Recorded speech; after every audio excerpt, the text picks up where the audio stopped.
to do the film? Right. Well, it was twofold, and maybe one is political and one is personal. The films that each of us had done before, or two of the films that each of us had done before, Judy did a film called The Good War and Those Who Refused to Fight It, which was about conscientious objectors in World War II. Now that's taking a stand because that was a very popular war, and to become a conscientious objector, that's really something. I did a film called Tell the Truth and Run, George Seldes in the American Press. And this was a story of a muckraking journalist who pretty much went up against his entire profession, as Dan went up against his profession, criticizing the press, and became a pariah in the press, but had a tremendous influence on others. So these people that took a risk stuck their neck out. And so it was a logical progression on one level to do a story on Daniel Ellsberg. And politically also, we were in the middle, when we started this film in 2004, 2005, we were in the middle of two wars, and one of which we had been lied into in much the same way that the Gulf of Tonkin was a lie that got us into deeply in Afghanistan. And we felt like this episode to America in the 30, 40 years since that time. We had become a much more complacent populace, I think, and certainly a much more complacent media. And I think we lost the sense, as Dan was answering the previous question, of that you could do anything, that it was worth doing anything. Why bother?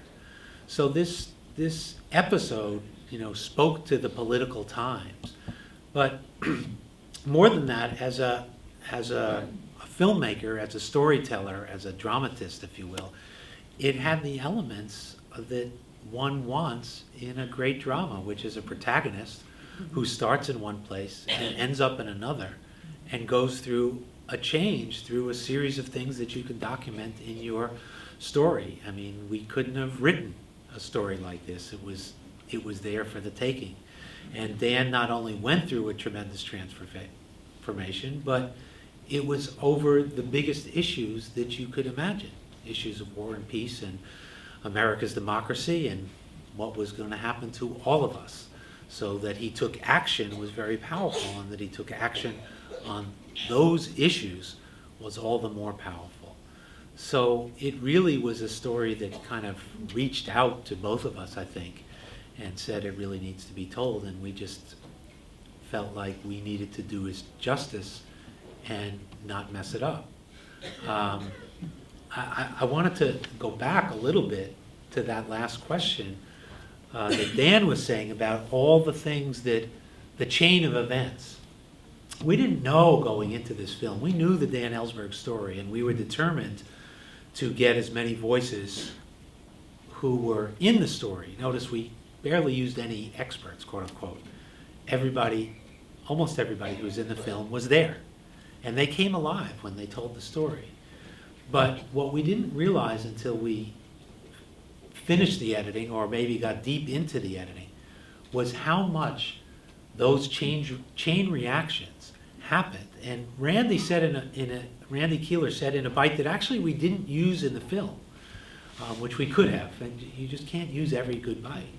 But he didn't know that there was a Dan Ellsberg in the audience. He was just going about his business, and he felt passionately about the war, and he wouldn't even be a footnote to history now, except one of many draft resistors who put their conscience on the line and paid the price and went to jail.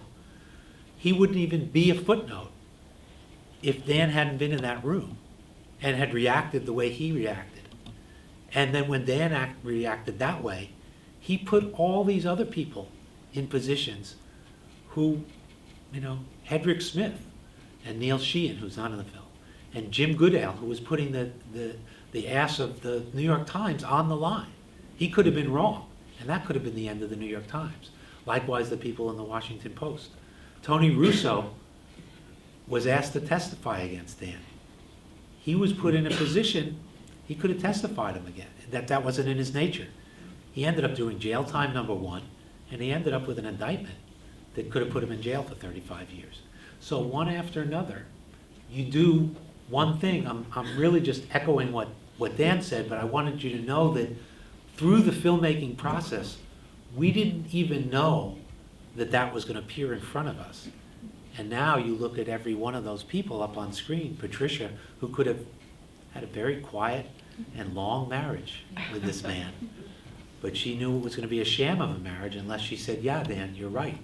These papers really are important and they need to be put out, in spite of the fact that I might never have another day with you because you'll be in prison for the rest of your life. So that's kind of what happens in the filmmaking process, and I think I'm richer for it anyway. We're all richer for it because you brought it to the screen. That handsome young man with the beard. I'm Ray I'm McGovern. sorry. I apologize for being sexist. Sorry. But he caught my I'm eye. Ray McGovern. I'd like to pick up on the Washington Post and New York Times. Exactly 9 years ago, on the 30th anniversary of the publication of the Pentagon Papers, a lot of us who were involved in Vietnam got together. The government people, the press, and Dan came down. Everyone was patting themselves on the back, including the 4 representatives of the Times and the 4 from the Post. And then a lady asked from the audience, now suppose your newspapers were given something equivalent to the Pentagon Papers today, would they publish it?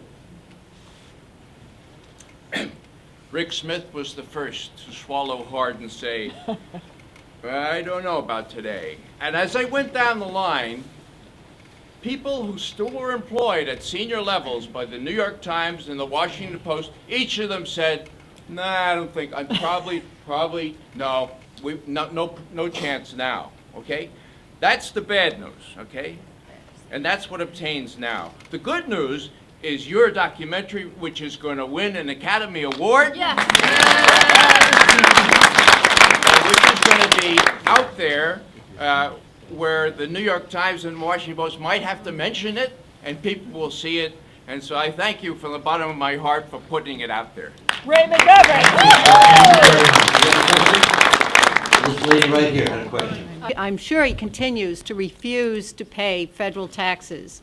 And I think he's pointing to something that we can all do.